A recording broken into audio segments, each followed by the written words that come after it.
In the dim, echoing halls of the celestial court of Illyana, the majestic alien queen herself, Eurelisha the Glimmering, sat upon her throne of pulsing silver and sapphire. Her bioluminescent crown shimmered in hues unknown to the human eye, a kaleidoscope of impossible colors.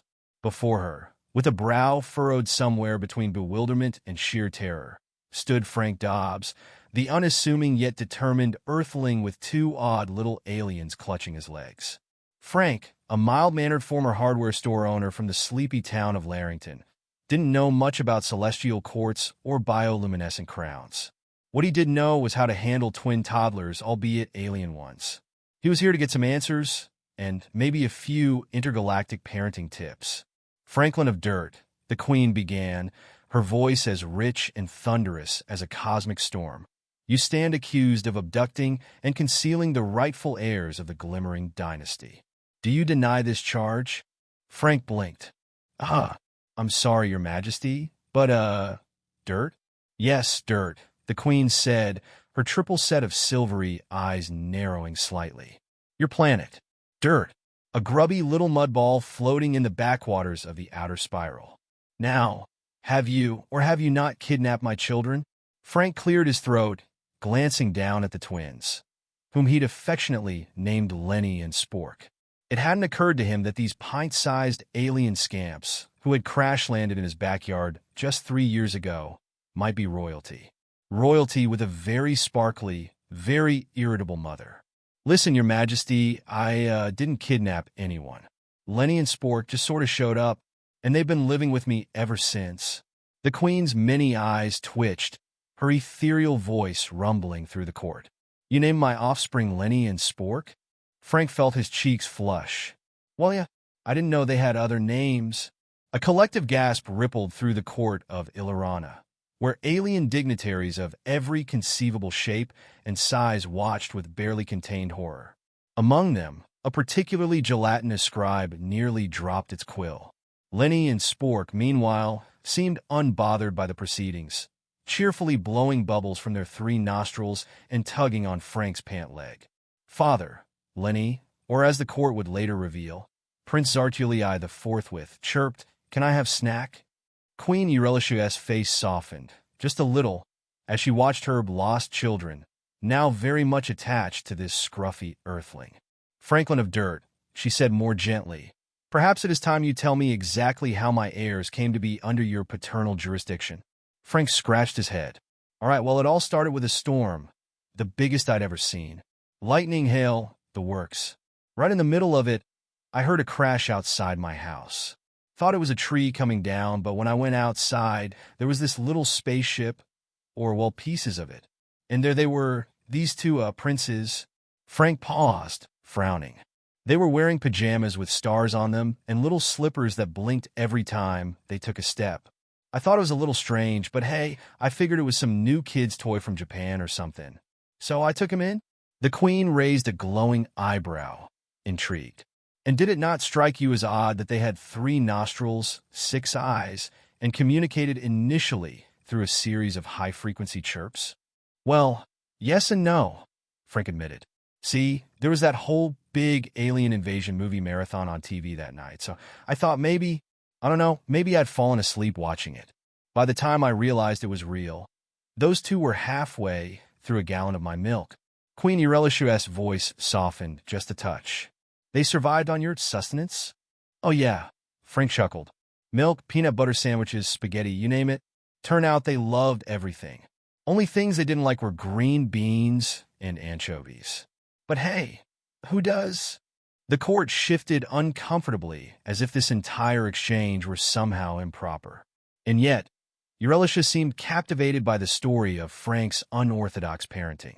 Her regal eyes softened as she watched Lenny and Spork tumble and giggle at Frank's feet, oblivious to their royal station. Very well, Franklin, she intoned. If you have not stolen my children, but instead raised them in ignorance of their true origins, I am in your debt. Frank's eyes widened. Debt? Yes, she said, her tone shifting into something far too serious for Frank's liking. According to the ancient laws of Illyana, Any being who has taken on the burden of royal child-rearing is entitled to a reward. This reward is bestowed only once every 100 millennia. A sly grin crept onto Frank's face. So, you're saying I get a reward? Yes, Eurelisha said, eyeing him with a new glimmer of intrigue. In fact, I believe a noble title would suit you.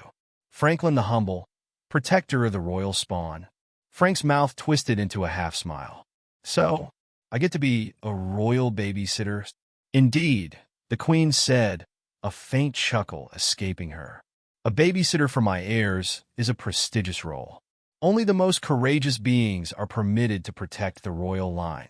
And, will I be able to take him back to Earth after this little visit? He asked, hopefully. The queen laughed, a sound that resonated like 1,000 wind chimes and thunderclaps mingling in harmony. Oh, Franklin, this court is far more than a visit. You see, as a new member of the glimmering dynasty's inner circle, you and your offspring, my heirs, must remain here for at least 2 Illyrian cycles. Frank blinked. How long's a cycle? Roughly 70 Earth years, Eurelisha said, clearly enjoying the look of shock on his face. 70 years? Frank's mouth dropped open like a barn door in a windstorm. 70 years? Here, in a palace that seemed like it had been designed by someone who thought dim was a primary color and gargantuan alien bugs were a sensible interior design choice. And the food. He glanced down at the shimmering platter one of the attendants had just offered him. It looked suspiciously like it was still alive. 70 years? He repeated, grasping for words. Now, Your Majesty, I don't mean to question intergalactic etiquette, but that's a bit longer than I expected. I've got a hardware store to look after back on Earth, you know? Queen Eurelisha regarded him with a sympathetic yet slightly amused smile. Franklin the Humble, she said in her sonorous tone, your dedication to your hardware concerns is admirable. But the glimmering dynasty has waited millennia for the return of its rightful heirs. Surely, you would not deny our realm the presence of our future rulers and their esteemed Earthling protector. Frank's brain spun as he tried to think of a polite way to say, yes, I definitely deny you, when Lenny, Prince Zartulii, tugged on his pant leg. Papa, Lenny whispered in that high, chirpy voice that always made Frank's heart melt a little. Can we stay here for the big shiny thing? Frank leaned down. What's the big shiny thing, buddy? The queen's assistant, a wobbly, gelatinous entity named Grobnax, drifted forward, its gooey eyes somehow managing to convey something akin to joy. Prince Zartulii refers to the grand orbital festival of the 5 moons, it burbled. A magnificent event. Colors not visible to human retinas. Feasts prepared with well. Some Earthlings find the dishes a tad unfamiliar. But an experience all the same. Lenny's eyes glowed with excitement. Papa, I want to stay for the festival. Frank couldn't deny that the idea sounded intriguing. Some kind of massive alien carnival floating around 5 moons, filled with lights and, presumably, a lot of snacks. Besides, how many people back in Larrington could say they'd been to an alien festival? He straightened up, trying to look as dignified as one could with peanut butter stains on their shirt. Well, Your Majesty, maybe we could stay for a bit. Just long enough for the festival. But I'd like it noted that this is a temporary arrangement. The Queen's amusement deepened. Very well, Franklin. We shall consider this the trial run. But you must prepare yourself. The royal heirs require education in the ancient ways of our dynasty, ceremonial rites, ancestral rituals, and of course, knowledge of our cosmic history. At the word education, Frank's face lit up. If there was one thing he'd been itching to have, it was a little help in understanding exactly what these 2 little aliens were capable of. Lenny had once levitated their whole dining table when Frank denied him dessert, and Spork could phase through walls if he wanted to avoid bedtime. Well, that might be useful, Frank admitted. These 2, they've got skills. Strange, possibly destructive skills. Queen Eurelisha murmured with a gleam in her eyes. Their powers are starting to awaken. Franklin, as their guardian, you 2 must understand the forces that run through their veins. For a glimmering heir does not simply behave as other beings. With a flick of her many-fingered hand, She gestured to a figure who emerged from the shadows of the throne room. A tall, wiry creature with a robe made of stars and a long, intricately braided mane that shimmered like mercury. This is Master Ziril, our most esteemed royal trainer. He shall oversee the education of our young heirs, and perhaps lend you a hand with understanding their, unique gifts. Frank, more curious than apprehensive now, extended his hand to shake Ziril's. The alien looked down, puzzled, at Frank's hand before giving it a rather stiff, mechanical shake. "Greetings, Franklin of Dirt," Ziril intoned with a slight bow. "It will be my pleasure to acquaint you and the heirs with the noble arts of our people. The astral call, the nova leap, and perhaps even the whispering veil, if you prove, competent." Frank's brow furrowed. "The, nova leap, huh? Sounds like a dance move. Only if one wishes to dance through stars while evading meteor strikes," Ziril replied, his expression unchanging. Frank gulped. "Right. Noted." The next morning, Frank found himself and the twins in a vast, floating training arena, suspended above the crystalline blue clouds of Illyriana's atmosphere. Lenny and Spork were outfitted in tiny, shimmering suits that looked like something out of a sci-fi fashion magazine, complete with helmets that appeared to pulse in sync with their heartbeats. "All right, heirs," Ziril called, clapping his hands, which emitted a soft, melodic chime. "Today we begin with the art of astral navigation. It is imperative you learn to sense the movements of celestial bodies and harmonize with them." Frank, trying to get comfortable on a seat that resembled a squishy floating orb, watched as Ziril instructed the twins to close their eyes and feel the pull of the nearby moons. At first, they squirmed and giggled, whispering to each other in that strange language Frank couldn't quite follow. But then, they grew eerily still. Lenny's hands began to emit a faint blue glow, and Spork's eyes opened, filled with swirling stars. Ziril looked on approvingly. "Good. Now, reach toward the moons with your minds." Ziril," Frank whispered, "this isn't going to end with any explosions, is it?"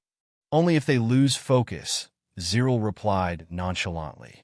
Frank tensed, gripping his floating chair. "Noted." And then, before he could voice another concern, the twins shot upward in unison, as if pulled by invisible strings.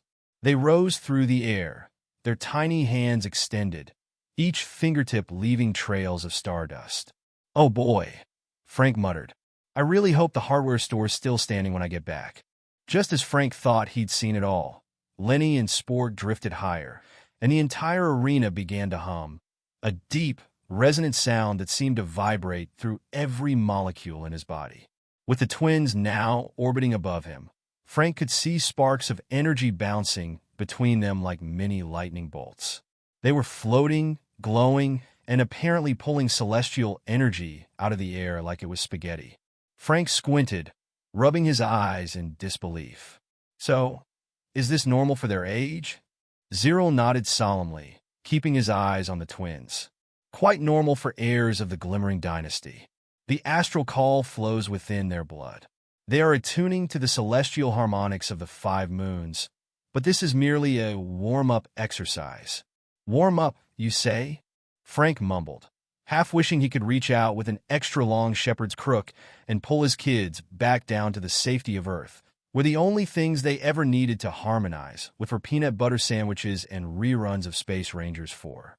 The twins' concentration began to slip, and with a sudden lurch, they plummeted downward, squealing with laughter.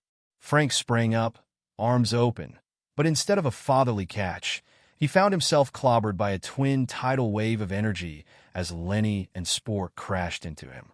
The 3 of them tumbled backward in a mess of limbs and stardust, with Frank gasping for breath. Ziril, looking only mildly concerned, floated down toward them. "Remarkable. Already they demonstrate impressive control.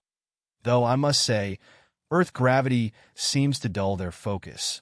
Frank, panting and sprawled across the floating arena floor, managed a weak thumbs up.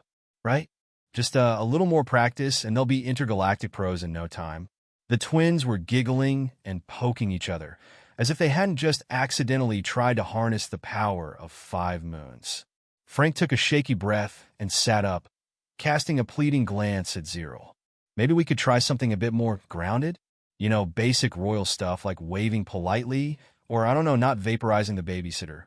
Zero nodded thoughtfully. Yes, I suppose basic decorum could prove useful. And perhaps a visit to the Grand Archives would be in order. The young heirs must understand the gravity of their lineage. Frank perked up. The archives? Like a library? Yes, but it is no ordinary collection, Zero said, his eyes glinting with what might have been pride.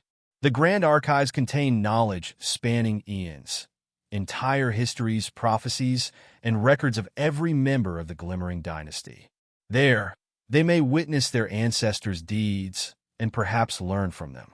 Come, heirs, and he paused, looking slightly uncomfortable, and guardian. Hey, I'll take it, Frank said with a grin. Minutes later, they were gliding down corridors on a shimmering platform, guided by Zero's steady hand. Lenny and Spork oohed and awed, pointing at every floating sculpture and bioluminescent mural they passed. Frank, too, was wide-eyed, though more out of shock than admiration. He'd never seen so much sparkle in one place. Even the ceilings glowed with constellations, shifting like liquid stars. Finally, they arrived at the entrance to the Grand Archives, where two towering, crystalline statues of past monarchs flanked the doors. With a wave of his hand, Zero opened the doors, revealing a cavernous hall filled with shelves that seemed to float and twist endlessly through the air, each covered in ancient tablets, holographic scrolls, and pulsating spheres that hummed with recorded voices. The twins' eyes went wide. "Papa looks?" Spork squealed, reaching out to touch a hovering sphere. Frank snatched his hand back, wary of alien history's potentially electrifying side effects. Let's, maybe look with our eyes first, Spork. Zero motioned them forward to a particularly grand pedestal near the center of the room, atop which hovered a glowing, golden orb. This is the Orb of Ancestry, he intoned. It contains the essence and knowledge of every ruler who has come before. Lenny, curiosity sparking in his eyes, stepped closer. Does it have stories? Oh, indeed, Zero said, eyes softening. Stories of bravery, tales of great battles, the chronicles of how your ancestors expanded the empire and defended their people. Frank leaned in a touch more skeptical. So, you're telling me that if they touch that orb, they'll get the whole royal education downloaded into their heads? In a manner of speaking, yes, Zero replied with a somewhat ominous smile. All right then, Frank said, dusting off his hands. Lenny, Spork, give it a touch. Maybe you'll pick up some manners, or at least learn to chew with your mouths closed. The twins exchanged a mischievous look and, without hesitation, each placed a hand on the glowing orb. At once, the hall filled with a deep, melodic hum, and images began to swirl within the orb. Visions of alien landscapes, ancient battles, royal feasts, and serene, starlit ceremonies. Lenny and Spork's expressions went from awestruck to slightly dazed as the knowledge flowed into them. Frank leaned over, intrigued, and before Zero could stop him, he placed a hand on the orb as well. Suddenly, Frank's mind was flooded with flashes of bizarre and confusing information. He saw visions of royal coronations, celestial councils, ancient battle tactics, and the baffling social etiquette of Illyana. It was like every grandpa, distant aunt, and second cousin 3 times removed in his ancestry had decided to throw a family reunion in his head. He staggered back, clutching his temples. Whoa, that's a lot of information. You all really love ceremony, don't you? Zero nodded approvingly. Indeed, ceremony and tradition are the bedrock of our people. I am most impressed, Franklin the Humble. It appears the orb deemed you worthy to receive our histories as well. Frank wasn't so sure he felt worthy. If anything, he felt like he'd just spent Thanksgiving with 1,000 judgmental great-grandparents. Well, that was enlightening, he said, trying to shake off the lingering echo of cosmic knowledge. But maybe we ease up on the head spinning for now. The twins, now visibly proud, puffed up their chests and took turns tugging on Frank's shirt. Papa, we're ready to be princes now, Lenny declared with a grin. Oh, really? Frank chuckled. a new sense of awe in his voice. "Well, I guess you are. But listen, being a prince isn't just about waving your hand and looking regal. It's about, being responsible, taking care of others, and maybe, just maybe, helping out with dishes once in a while." The twins exchanged a glance, as if this was some profound new addition to their royal education. Cyril, who seemed faintly amused, placed a hand over his heart and gave them a solemn nod. "I believe you all have done exceptionally well today. Tomorrow, we shall attempt the art of stellar diplomacy." "Stellar diplomacy?" Frank groaned, rubbing his temples. "I barely survived the PDA meetings back home. You're telling me I have to negotiate with alien ambassadors now?" "Yes," Zero replied with a bemused smile. "But with the orb's knowledge, I have no doubt you will excel, Franklin the Humble. After all, in the Illyrian court, we consider persistence to be the noblest of virtues." Frank took a deep breath, looking down at the grinning, wide-eyed twins and the endless hall of glowing histories behind him. "All right, I'm in. Bring on the diplomacy, the royal lessons, and the whatever else you got. We're a family now, and I guess that means we're sticking together, even if it means 70 years of moon festivals." As he clapped his hands on the twins' shoulders, they all looked ahead, ready, or at least pretending to be, for whatever the vast, glittering cosmos of Illyrana had in store for them. As the days passed, Frank found himself settling into his new life as the royal guardian of the glimmering dynasty's youngest heirs. To his surprise, he began to appreciate the odd charm of Illyrana's endless ceremonies, strange foods, and bizarre customs. And, even more surprisingly, Lenny and Spork quickly took to their royal training, embracing their newfound knowledge of diplomacy, ancient battle strategies, and, perhaps most importantly, how not to destroy the palace during playtime. One day, as the grand orbital festival of the 5 moons approached, the palace was alive with activity. Colorful lights illuminated the halls, and alien dignitaries from across the galaxy poured in, each stranger and more fascinating than the last. It was said that the alignment of the 5 moons would bring forth visions of the future for the royal family, a chance to glimpse what lay ahead for the dynasty. On the night of the festival, Queen Eurelisha gathered with Frank, Lenny, Spork, and the court atop the palace's highest tower. The 5 moons aligned perfectly in the sky, their glowing orbs creating a shimmering path of light across the heavens. Everyone grew silent as the queen raised her hands, summoning the ancient energy of Illyrana. "Tonight," she announced, her voice echoing across the crowd, "we gaze into the celestial mirror, seeking insight into the future of our dynasty." One by one, members of the royal family stepped forward, touching the glowing orb suspended in the center of the tower. When it was finally Lenny and Spork's turn, the twins approached together, their tiny hands reaching for the orb. Frank held his breath, watching as his adopted sons prepared to glimpse their destiny. As soon as they touched it, the orb filled with swirling colors, creating images of the twins as they grew. But the future it revealed was not one Frank expected. Instead of seeing them leading armies or ruling from the throne, he saw Lenny and Spork exploring the galaxy, not as conquerors but as ambassadors, reaching out to other worlds with a message of unity and curiosity. And there, right alongside them, was Frank, older, grayer, but smiling with that familiar glint of determination in his eye. They were a family, traveling the stars, bridging the gap between the glimmering dynasty and countless other civilizations. Queen Eurelisha watched the vision with a mixture of awe and amusement. "It seems," she said, turning to Frank, "that you have changed the course of our dynasty, Franklin the Humble. Our future is now one of peace and exploration, rather than conquest." Frank, still stunned by the vision, grinned sheepishly. "Well, I've never been much for conquering, but traveling the stars with these two, that I can handle." The crowd erupted into cheers, and for the first time, Frank felt fully at home in this strange, glittering world. The twins beamed, clutching his hands as fireworks from the 5 moons exploded in colors Frank couldn't name, lighting up the night sky. Years later, as they drifted through the cosmos in their starship, Frank watched as Lenny and Spork, now skilled ambassadors of the galaxy, charmed a delegation of crystalline beings from the planet Zixoria. The once humble hardware store owner couldn't help but feel a sense of pride. They were his kids, after all.